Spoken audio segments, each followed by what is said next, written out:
Pour ce que l'Esprit veut nous donner ce matin, je vais vous inviter à tourner dans l'Évangile selon Luc au chapitre 21. On va lire verset 25 au verset 28 pour débuter.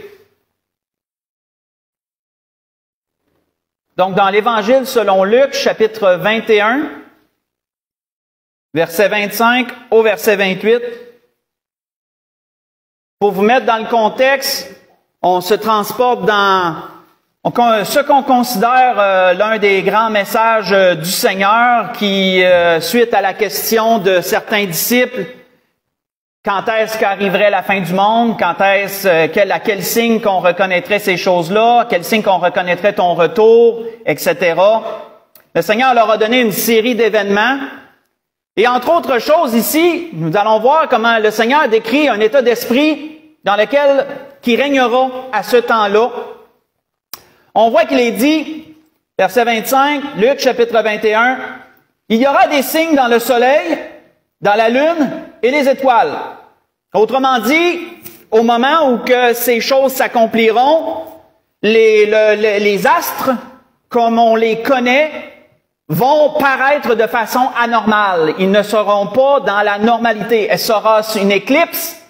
La lune, est-ce que ça sera encore une autre lune de sang, ce qu'on appelle les lunes rouges, qui est un genre d'éclipse également? On peut s'imaginer. Mais la Bible nous dit qu'il y aura des signes dans le ciel. Ça existe. On en a déjà parlé pendant un certain temps de ces choses. Et il est dit, et sur la terre, il y aura de l'angoisse chez les nations qui ne sauront que faire au bruit de la mer et des flots. Les hommes rendant l'âme de terreur dans l'attente de ce qui surviendra pour la terre, car les puissances des cieux seront ébranlées. Alors on verra le Fils de l'homme venant sur une nuée avec puissance et une grande gloire. Et quand ces choses commenceront à arriver, redressez-vous et levez vos têtes parce que votre délivrance approche. On va arrêter ici. Donc nous voyons que le Seigneur nous décrit qu'au moment, au dernier jour, au dernier temps, mais plus au dernier jour, au jour de l'Éternel, ces choses prédomineront, ce qu'on vient de voir, seront présentes sur la terre et un état d'esprit qui régnera à ce temps-là, la Bible nous dit que c'est l'angoisse. L'angoisse sera l'état d'esprit dans lequel les nations seront à ce temps-là. On voit que un autre prophète, faites juste écouter, prophète qu'on va pas lire souvent, du nom de Sophonie, avait aussi décrit ces temps-là. Et voici ce qu'il nous dit. Le grand jour de l'Éternel est proche, il arrive en toute hâte. Le jour de l'Éternel fait entendre sa voix, et le héros pousse des cris amers. Ce jour est un jour de fureur, un jour de détresse et d'angoisse, de ravage et de destruction, un jour de ténèbres et d'obscurité, un jour de nuées et de brouillard. Ni leur argent, ni leur or ne pourront les délivrer au jour de la fureur de l'Éternel. Par le feu de sa jalousie, tout le pays sera consumé, car il détruira soudain tous les habitants du pays. Ce que je viens de vous lire, c'est dans Sophonie, chapitre 1. J'ai lu versets 14 et 15 et le verset 18. Quand la Bible nous parle d'angoisse, qu'est-ce que c'est que l'angoisse? Selon le dictionnaire, l'angoisse est une grande affliction d'esprit mêlée d'une vive inquiétude. Quand quelqu'un est angoissé, dans son esprit, c'est pesant. Quelqu'un qui est angoissé a une lourdeur d'esprit, il a de la misère à réfléchir, et même parfois ne réfléchit pas du tout. C'est la peur qui le tiraille, et il est animé d'une vive inquiétude. Faites juste penser à ces 2 dernières années et pensez au pire du temps de la pandémie et vous vous souviendrez ce que c'est que l'angoisse. Quand à tous les jours, il y avait des messages de matraquer à la télé en rouge pour être sûr que tout le monde les voit et puis qu'on comptait les nombres de morts puis tout. Ça, c'était de l'angoisse. C'était matraquer. De l'angoisse, de l'angoisse, de l'angoisse. Et on peut voir comment les gens ont eu vraiment peur. C'est ça de l'angoisse. Mais à ce temps-là, l'angoisse, elle va être tellement présente qu'il n'y a rien qui va être capable de l'apaiser. Absolument rien. Au moment où on lit, là. On voit que le Seigneur nous spécifie que les nations ne sauront que faire au bruit des vagues et des flots. Pourquoi que le Seigneur dit ça? Parce que c'est pas tout le monde qui va entendre le bruit des vagues. Quand on habite au milieu des terres, on n'entend pas la vague, on n'entend pas les flots. Mais quand je méditais là-dessus, puis je me disais, Seigneur, pourquoi tu as dit ça? Ben, l'Esprit m'a amené que, si vous avez remarqué, dans la plupart des musiques de relaxation, dans la plupart des bruits où l'être humain peut retrouver une source de réconfort, mais il y a le bruit de l'eau. Il y a le bruit de la mer, le bruit des vagues. Hein? Si tu écoutes ça, tu te fermes les yeux, là, hein, ça peut-tu t'amener une paix, ça t'amène un réconfort? Mais qu'est-ce que le Seigneur disait? Ils ne trouveront pas de réconfort, même au bruit de la mer et des flots. Il n'y aura aucun réconfort à ce temps-là. Il n'y aura rien qui va pouvoir éteindre l'angoisse qui va prédominer. Ce sera un état d'esprit tellement grand. Mais ce que l'Esprit veut nous aider à comprendre ce matin, entre autres choses, comment ces choses vont-elles s'installer? Parce que la Bible nous donne des faits. La Bible nous donne des faits. Elle nous dit, voici ce qui arrivera. Le comment ça arrivera, la Bible le décrit aussi, mais pas nécessairement toujours au même endroit. Comment l'angoisse s'installera-t-elle chez les nations pour qu'ils en arrivent à cette extrémité-là? Pour qu'elle soit un état d'esprit tellement fort, tellement dominant, que rien ne pourra l'apaiser. Comment ça arrivera, ça? Reculons dans les rois, allons voir des exemples pour comprendre comment cet état d'esprit va s'installer. Dans 2 Rois, chapitre 19, nous verrons 3 choses qui vont faire que cet état d'esprit va s'installer et qui sera prédominante à ce temps-là. Dans 2 Rois, chapitre 19, et vous allez voir, c'est prophétique ce que l'Esprit nous dit ce matin. 2 Rois, chapitre 19, on va lire du verset 1 au verset 4. On recule dans une situation qui s'est déroulée au temps du roi Ézéchias, où une armée ennemie, l'armée d'Assyrie, avait conquéri une partie du territoire d'Israël, le gros de l'armée campait dans une ville qui était près de Jérusalem, et là, l'émissaire du roi va à Jérusalem pour menacer les habitants, menacer le roi, vanter les conquêtes de guerre qu'ils ont eues, vanter leur Dieu, dénigrer l'Éternel et dire que rien ne pourrait leur échapper, qu'ils devraient capituler tout simplement et abandonner. On voit qu'il nous est dit, dans 2 Rois 19, à partir du verset 1, on va lire du verset 1 au verset 4, « Lorsque le roi Ézéchias eut entendu cela, il déchira ses vêtements, se couvrit d'un sac et alla dans la maison de l'Éternel. Il envoya Éliakim, chef de la maison du roi, Shemna, le secrétaire, et les plus anciens des sacrificateurs, couverts de sacs, vers Ésaïe, le prophète, fils d'Amoz, et lui dirent, « Ainsi parle Ézéchias, ce jour est un jour d'angoisse, de châtiment et d'opprobre, car les enfants sont près de sortir du sein maternel, et il n'y a point de force pour l'enfantement.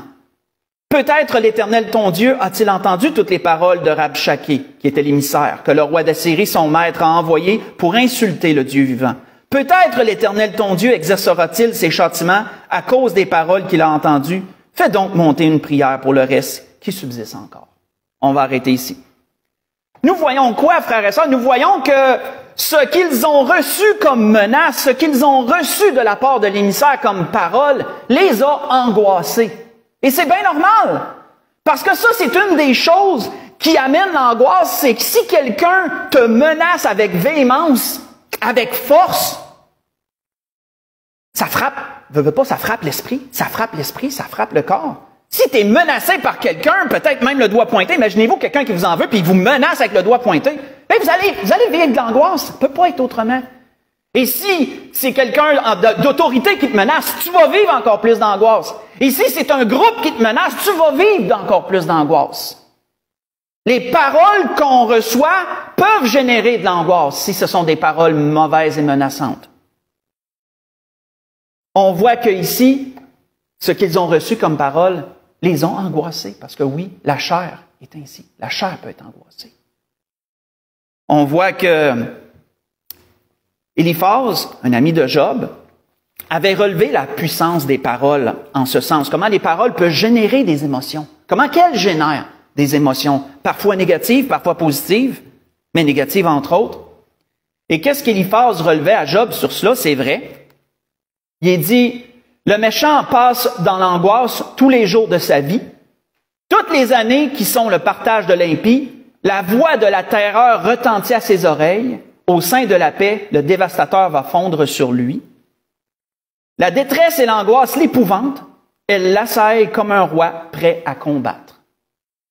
Vous voyez ça dans Job chapitre 15.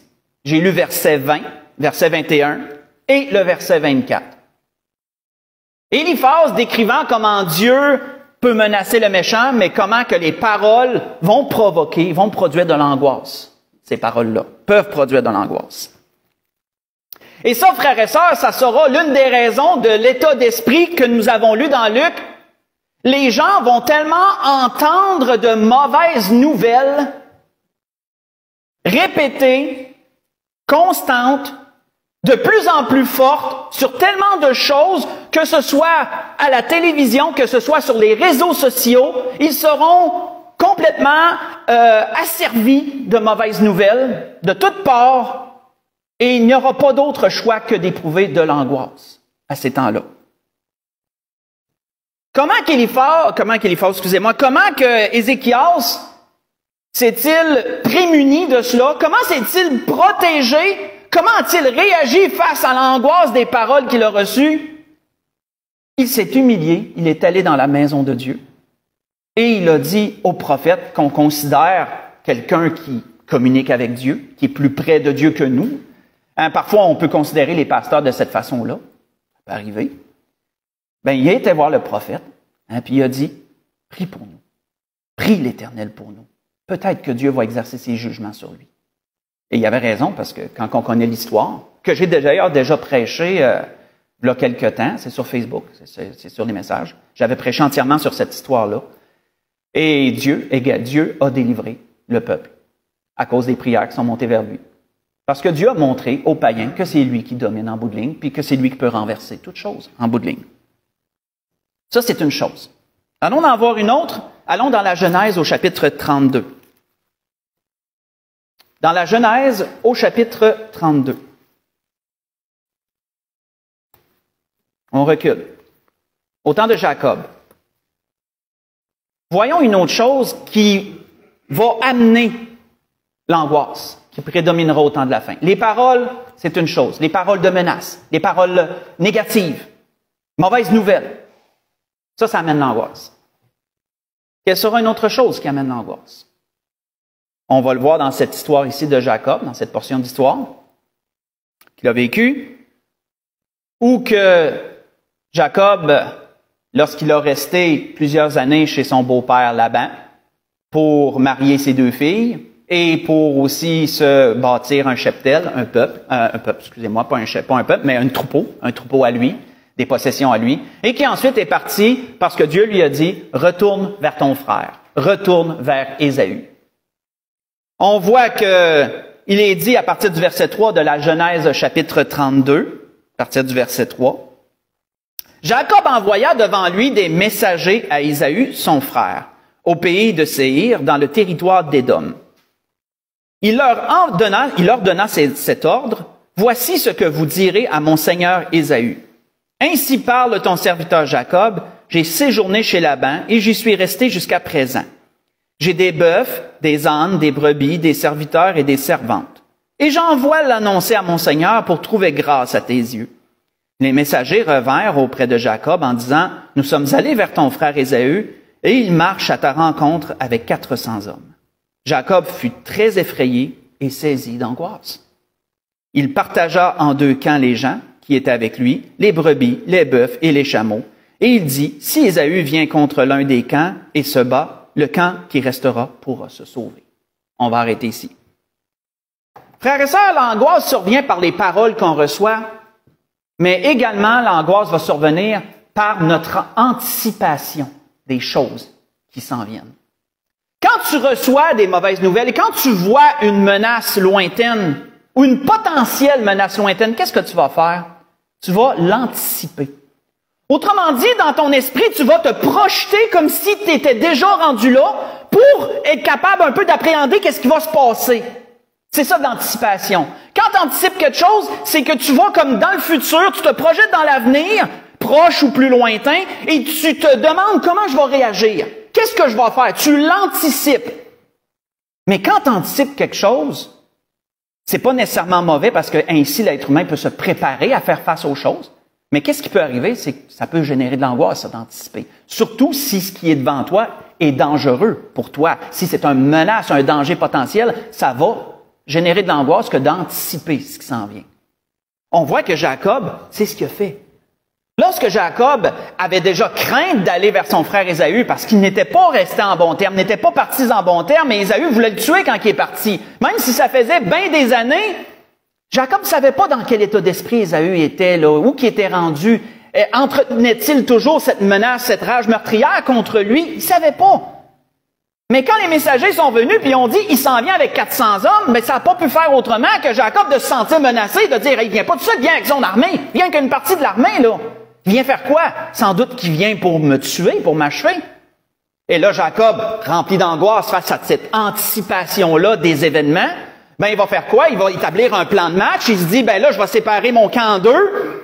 Puis après ça, on peut voir que plus loin, on ne lira pas, mais plus loin, on voit qu'il a séparé un des deux camps, même en plusieurs petits camps. Puis il s'est dit, je vais en envoyer coup sur coup avec des présents. Puis ça va l'apaiser en cours de route, hein, puis bien qu'il arrive, ben il va peut-être m'être favorable. On voit qu'il s'est préparé par anticipation, il s'est préparé à ce qui s'en vient.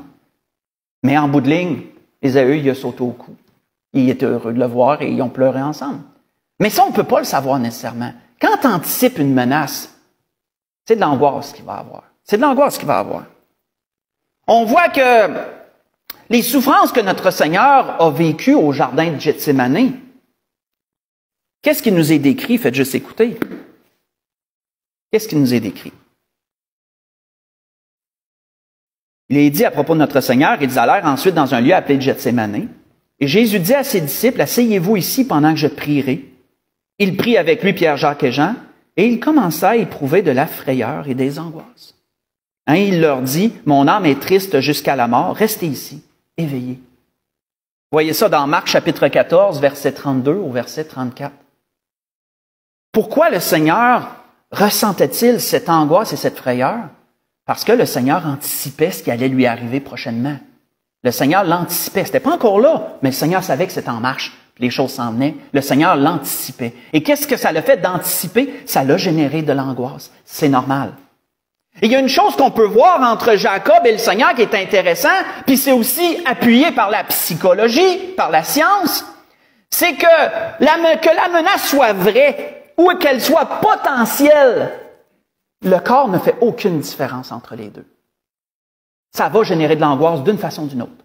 Que ton anticipation, que ce qui s'en vient soit, toi t'as peur, tu te projettes, t'anticipes, mais ça n'arrivera pas nécessairement comme tu penses, peut-être. Ou que ça soit vraiment ça qui arrive, mais d'une façon ou d'une autre, que la menace soit réelle ou qu'elle soit fictive, ton corps va réagir de la même façon. Tu vas avoir peur, tu vas vivre de l'angoisse d'une façon ou d'une autre. Jacob, c'est pas ça qui est arrivé, mais il a quand même vécu de l'angoisse. Le Seigneur savait toute chose, c'est ça qui est arrivé, il a vécu de l'angoisse. Même chose. Même chose. Et frères et sœurs, ça va être une deuxième chose qui va amener l'état d'esprit des nations où qu'on a lu.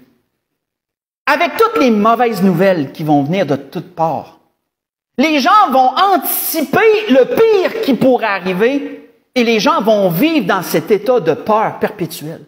Ils vont vivre dans cet état d'angoisse parce qu'il n'y aura pas nécessairement de choses positives, là. Tout va être négatif. Ça va être des calamités, ça va être des guerres, ça va être des catastrophes naturelles de tout genre. Ça va être que mauvaise nouvelle sur mauvaise nouvelle à ce temps-là. On voit que comment Jacob comment Jacob a lutté contre l'angoisse que cette situation-là générait. Comment a-t-il lutté contre cette angoisse? Il a prié. On ne lira pas la suite, si vous voulez la lire, vous pourrez. Mais Jacob s'est mis en prière. Il s'est mis en prière, puis il a prié Dieu de changer le cœur de son frère, de parler au cœur de son frère pour qu'il lui soit favorable et qu'il ne lui arrive rien. Il a prié. Si vous voulez lire pendant la semaine, on voit que Isaïe avait composé un beau cantique de délivrance. Plutôt Ézéchias, notre premier exemple, avait composé un beau cantique de délivrance. Si vous voulez le lire pendant la semaine, dans Ésaïe chapitre 38, versets 14 à 17. Un beau cantique de délivrance qui parle de ça. De ce quand tu vis ces choses-là, quand Dieu te délivre de choses. Comment Dieu est grand? Parce qu'il connaît l'angoisse de nos cœurs. C'est ce qu'il dit. Une troisième chose que nous pourrons voir, allons dans l'Exode au chapitre 6. Dans le livre de l'Exode au chapitre 6, voyons une troisième chose. On a vu quoi jusqu'à présent? On a vu que les paroles négatives, menaces, mauvaises nouvelles, etc., génèrent d'angoisse. Et ce sera ce qui amènera l'angoisse au temps de la fin. On a vu que l'anticipation des choses qui vont arriver va amener de l'angoisse, et c'est aussi ça qui va amener l'angoisse au temps de la fin, qui va faire que ça prédomine. Voyons cette troisième chose ici dans l'Exode, chapitre 6, on débute au verset 6. Il est dit, et là on va au temps où Dieu a suscité Moïse pour aller délivrer le peuple d'Israël, mais Moïse, dans un premier temps, était allé avec Aaron pour parler à Pharaon. Et Pharaon, qu'est-ce qu'il a fait? Il a mal réagi à la demande de Moïse et d'Aaron. Il a augmenté le fardeau du peuple. Il a dit au peuple, ben vous vous plaignez, à partir de maintenant, on vous donne plus de paille. Vous allez vous-même aller couper la paille pour fabriquer les briques qu'on vous commande de fabriquer. Puis il est bien mieux de pas en manquer. Il faut pas que la production diminue en plus de cela. Et on voit que il nous est dit à partir du verset 6 que Dieu a renvoyé Moïse vers le peuple, dire, va encourager mon peuple. Je vais préparer leur délivrance. Et il est dit, c'est pourquoi, dis aux enfants d'Israël, Exode chapitre 6, verset 6, c'est pourquoi dis aux enfants d'Israël, je suis l'Éternel, je vous affranchirai des travaux dont vous chargent les Égyptiens. Je vous délivrerai de leur servitude, et je vous sauverai à bras étendus, et par de grands jugements. Je vous prendrai pour mon peuple, je serai votre Dieu, et vous saurez que c'est moi, l'Éternel, Dieu, votre Dieu, qui vous affranchit des travaux dont vous chargent les Égyptiens. Je vous ferai entrer dans le pays que j'ai juré de donner à Abraham, à Isaac et à Jacob. Je vous le donnerai en possession, moi l'Éternel. Ainsi parla Moïse aux enfants d'Israël, mais l'angoisse et la dure servitude les empêchèrent d'écouter Moïse. On va arrêter ici. Nous voyons quoi? Nous voyons, frères et sœurs, que déjà, cette servitude était difficile, mais que cette première intervention d'Aaron et de Moïse auprès de Pharaon n'a pas arrangé les choses. Au contraire, ça leur a empiré les choses. Ça leur a augmenté leur fardeau. Et donc, qu'est-ce que ça l'a généré de vivre cette augmentation-là de fardeau? Déjà que c'était difficile, ça l'a généré l'angoisse. Ça l'a généré l'angoisse. Et cette angoisse était telle que lorsque Moïse sont revenus vers eux, le peuple les ont pas accueillis favorablement. Au contraire, le peuple les ont blâmés. Ils ont dit, vous provoquez notre perte. C'est ce qu'on lit au chapitre 5. Vous provoquez notre perte. Vous avez mis le couteau sur notre gorge, là. Vous avez empiré les choses. Et ils étaient tellement angoissés par la servitude qui était alourdie que ça les a empêchés d'écouter ce que Moïse et Aaron avaient à leur dire. Et frères et sœurs, ça sera une autre chose qui va amener l'angoisse au temps de la fin. De vivre toutes ces choses qu'ils vont vivre, que les nations vont vivre.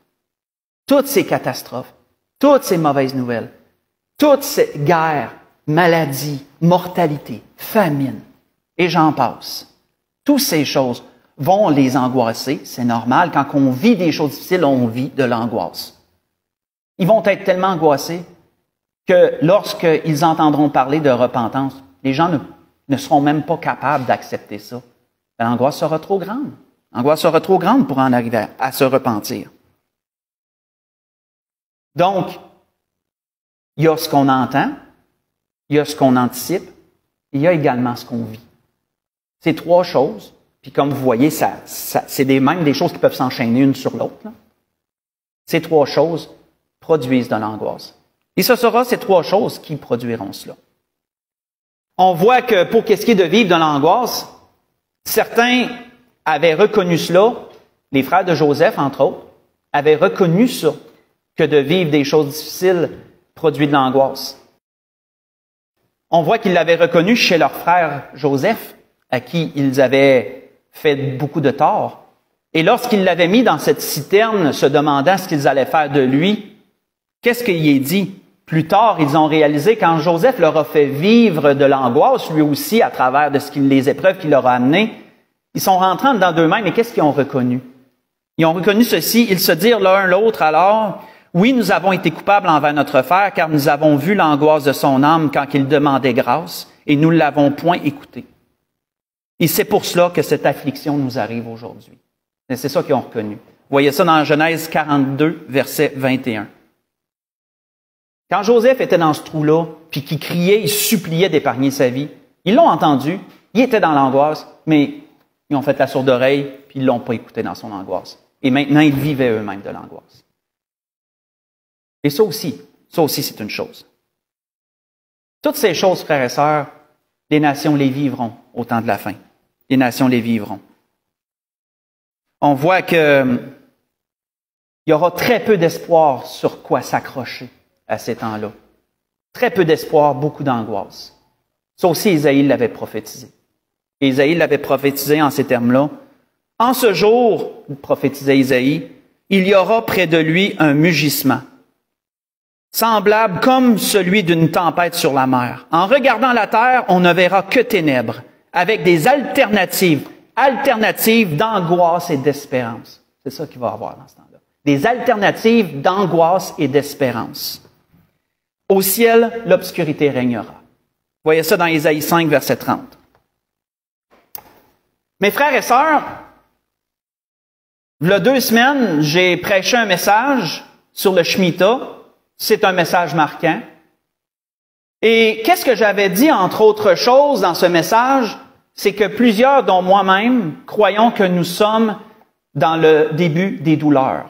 Vous avez mentionné cela. On avait lu ça ensemble dans Matthieu 24, dans les débuts.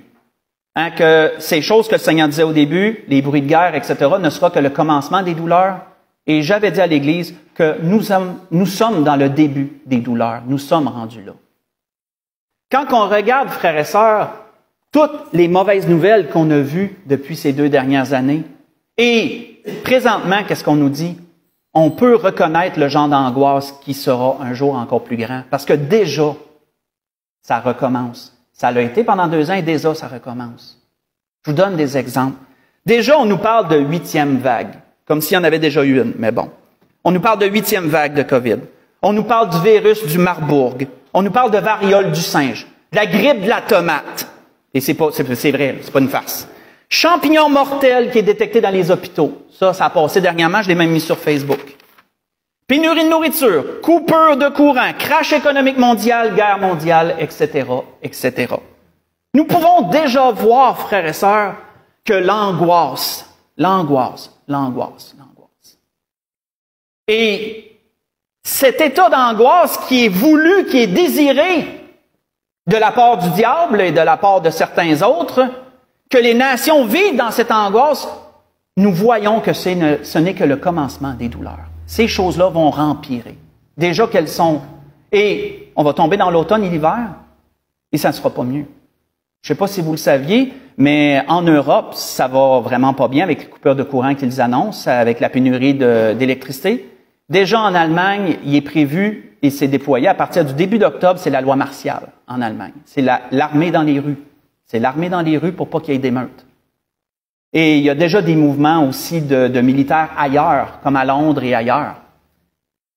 Nos frères et sœurs de cette région-là ont besoin de prière parce qu'ils vont vivre vraiment encore plus que nous autres, ça. Et c'est prophétisé comme ça. Mais peut-être que nous ne serons pas épargnés non plus, je ne sais pas. Je ne vous dis pas des choses que je ne sais pas, mais peut-être que nous aussi ne serions pas épargnés par ces choses-là. Dans toutes ces choses, frères et sœurs, l'Esprit nous a parlé de qu'est-ce qui s'établira un jour. Comment un jour l'angoisse va être le sentiment prédominant.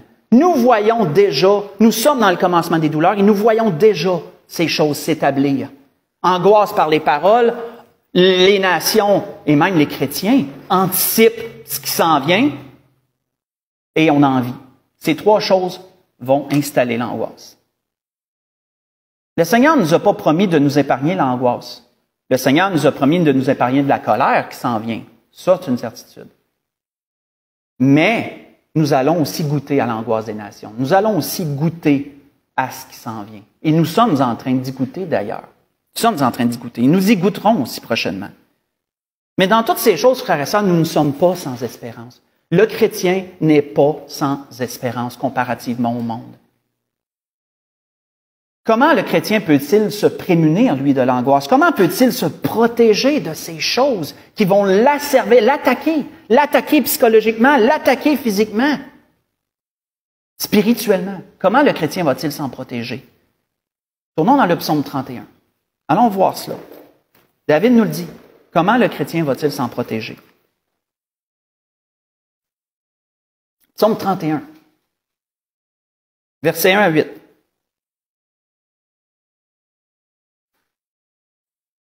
Psaume 31, versets 1 à 8. On voit qu'il est dit au chef des chantres, psaume de David, « Éternel, je cherche en toi mon refuge. » On a déjà le début de la réponse. « Que jamais je ne sois confondu. Délivre-moi dans ma justice, dans ta justice. Délivre-moi dans ta justice. Incline vers moi ton oreille. Hâte-toi de me secourir. Sois pour moi un rocher protecteur, une forteresse où je trouve mon salut. Car tu es mon rocher, ma forteresse. À cause de ton nom, tu me conduiras, tu me dirigeras. Tu me feras sortir du filet qu'ils m'ont tendu. » Prenez ça en note. Tu me feras sortir du filet qu'ils m'ont tendu. Parce que, frères et sœurs, ce qui se passe et ce qui va se passer est un filet qui est tendu sur les nations pour toutes les attraper. Comme un pêcheur de l'époque étendait son filet sur la mer pour tout attraper. C'est un filet tendu. Les chrétiens seront délivrés du filet tendu. C'est prophétique, ça. C'est prophétique. Continuons. Car tu es mon protecteur. Je remets mon esprit entre tes mains. Tu me délivreras, Éternel Dieu de vérité. Je hais ceux qui s'attachent à de vaines idoles, et je me confie en l'Éternel. Je serai par ta grâce dans l'allégresse et dans la joie, car tu vois ma misère, tu sais les angoisses de mon âme. Et tu ne me livres pas aux mains de l'ennemi. Tu ne me livreras pas aux mains de l'ennemi, tu mettras mes pieds au large. On va arrêter ici. Frères et sœurs, nous avons en notre possession de merveilleuses et belles promesses qui, malgré tout ce qui se passe, malgré ce qui va se passer, on sait ce qui va se passer. On a l'avantage de savoir ce qui va se passer. Mes frères et sœurs, nous allons devoir tout abandonner entre les mains de Dieu. On a parlé de ça, il y a une anecdote qui nous a été racontée. Nous allons devoir tout abandonner entre les mains de Dieu face à ce qui s'en vient. Bien des choses, frères et sœurs, qui vont survenir dans les temps qui suivent. Et notre foi sera mise à l'épreuve. Notre foi sera mise à l'épreuve. Et nous allons devoir abandonner certaines choses. Et s'en remettre entièrement entre les mains de Dieu. Mais nous ne sommes pas sans recours. Dieu a promis qu'on serait délivrés de ce filet qui est tendu sur les nations. Mais nous devrons s'en remettre à lui comme étant notre protecteur, notre rocher, comme il est dit. Et on voit qu'Ésaïe prophétisait quelque chose et ça allait vraiment bien, ça va vraiment bien avec les promesses que Dieu fait pour nous aussi et ce qui s'en vient pour nous. Ésaïe avait dit ceci, « Le Seigneur vous donnera du pain dans l'angoisse. » Et notez ça. « Le Seigneur vous donnera du pain dans l'angoisse et de l'eau dans la détresse. » Ceux qui t'instruisent ne se cacheront plus, mais tes yeux verront ceux qui t'instruisent. Tes oreilles entendront derrière toi, la voix dira, « Voici le chemin, marchez-y. » Car vous iriez à droite ou vous iriez à gauche. Ce que je vous ai lu, c'est dans Ésaïe chapitre 30, j'ai lu verset 20 et verset 21. C'est prophétique pour nous, ça. C'est prophétique pour nous. Le Seigneur s'assurera qu'on sache qu'est-ce qu'on doit faire, comment l'Église doit agir, vers quel chemin qu'elle doit prendre, ou quelle est la voie vers laquelle elle doit marcher. Le Seigneur s'assurera de lui montrer la voie. Il faudra l'écouter à ce moment-là. Il faudra écouter ce que Dieu nous dit à ce moment-là et s'en remettre à lui. Mais Dieu nous promet du pain dans l'angoisse et de l'eau dans la détresse. On voit que Job rappelait, pas Job, un des amis de Job, rappelait ceci à Job avant qu'on conclue. Il était dit, 6 fois, il te délivrera, en parlant de Dieu, là, 6 fois, il te délivrera de l'angoisse et 7 fois le mal ne t'atteindra pas. Il te sauvera de la mort pendant la famine et des coups du glaive pendant la guerre. Voyez ça dans Job, chapitre 5, verset 19 et verset 20. Voilà ce que Dieu s'engage à faire pour ses enfants. Mais ce qui est en marche continuera. Parce que le plan de Dieu s'accomplit et on ne peut pas passer à côté des prophéties. C'était ce que l'Esprit voulait nous dire ce matin. Oui, nous parler de choses angoissantes, parce que c'est le thème, mais en même temps nous parler d'espérance. On est l'Église de l'espérance, ça tombe bien. Nous parler d'espérance, parce que malgré ces choses-là, Dieu n'abandonnera pas les siens à travers ces choses-là. Nous avons à goûter ces choses, mais non à les vivre pleinement comme on a lu en introduction. Ce qu'on a lu en introduction, c'est réservé pour le jour de la colère de Dieu. Et nous ne sommes pas destinés à cela. Mais comprenons que ces choses-là vont s'enchaîner, comme j'avais mentionné il y a 2 semaines, comme la femme enceinte. Les contractions s'accélèrent, elles grossissent aussi en intensité, et on arrive éventuellement à l'accouchement. C'est la même chose. C'est la même chose. On vit le commencement des contractions, si on veut avoir une image. On vit ça. Mais pour conclure, l'Esprit veut nous montrer, veut nous dire aussi également une chose, et quand que l'Esprit m'a amené là, j'ai resté surpris à quel point c'est prophétique pour le monde, pour les nations, pour le monde. C'est vraiment prophétique et on va le voir.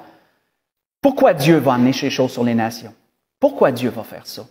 Dieu est-il quelqu'un de méchant, de très méchant, qui n'aime pas le monde, qui n'aime pas sa création? Est-ce le genre de Dieu qu'on a? Non. Les gens doivent comprendre, et les chrétiens aussi, pourquoi Dieu va établir ces choses. Aussi dur soit-elle, Dieu a ses raisons de le faire. On va conclure avec ça dans Proverbes au chapitre 1. Proverbes au chapitre 1. Parce que oui, quand on pense à tout ça, qu'on pense à toute la misère, qu'on pense à la mortalité, qu'on pense à la maladie, qu'on pense à toutes ces choses, si on se laisse emporter par nos émotions, on se dit, Dieu est donc bien dur.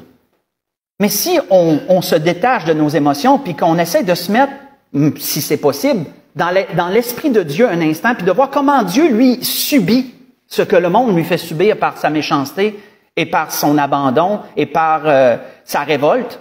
Comment Dieu vit la révolte du monde? Dieu la vit mal. Dieu la vit mal. Ça lui fait de la peine de voir comment le monde s'en va. Dieu ne veut pas cela. La Bible nous dit que Dieu ne veut pas que le pécheur meure. Il veut qu'il change de vie. C'est ça que Dieu veut. Quand on regarde dans Proverbes au chapitre 1, pourquoi Dieu amènera-t-il ces choses sur les nations? Si on lit à partir du verset 20, on va faire un peu de lecture, verset 20 au verset 33. Et prenez note des mots, et prenez note à quel point c'est prophétique, de ce qui est et de ce qui sera. La sagesse crie dans les rues. Elle élève sa voix dans les places. Elle crie à l'entrée des lieux bruyants. Aux portes de la ville, elle fait entendre ses paroles. Jusqu'à quand, stupide, aimerez-vous la stupidité? Jusqu'à quand les moqueurs se plairont-ils à la moquerie? Et les insensés haïront-ils la science? Tournez-vous pour écouter mes réprimandes. Voici, je répandrai sur vous mon esprit, je vous ferai connaître mes paroles. Puisque j'appelle et que vous résistez. Puisque j'étends ma main et que personne n'y prend garde. Puisque vous rejetez tous mes conseils et que vous n'aimez pas mes réprimandes. Moi aussi je rirai quand vous serez dans le malheur. Je me moquerai quand la terreur vous saisira. Quand la terreur vous saisira comme une tempête, quand le malheur vous enveloppera comme un tourbillon. Quand la détresse et l'angoisse fondront sur vous, alors ils m'appelleront et je ne répondrai pas. Ils me chercheront et ils ne me trouveront pas. Parce qu'ils ont haï la science et qu'ils... Excusez-moi, je me suis trompé et je me suis perdu. Parce qu'ils ont haï la science et qu'ils n'ont pas choisi la crainte de l'Éternel. Parce qu'ils n'ont point aimé mes conseils et qu'ils ont dédaigné toutes mes réprimandes. Ils se nourriront du fruit de leur voix, ils se rassasieront de leurs propres conseils. Car la résistance des stupides les tue et la sécurité des insensés les perd. Pensez, frères et sœurs, lorsqu'un jour le monde dira paix et sûreté. Qu'est-ce qu'il dit? Une ruine soudaine s'abattra sur eux. Mais celui qui écoute, celui qui m'écoute, reposera avec assurance, il vivra tranquille et sans craindre aucun mal. Ça, c'est les enfants de Dieu. C'était ce que l'Esprit voulait nous dire ce matin. Prenons confiance face aux défis à venir, actuels et à venir. Prions pour nos frères et nos sœurs à travers le monde.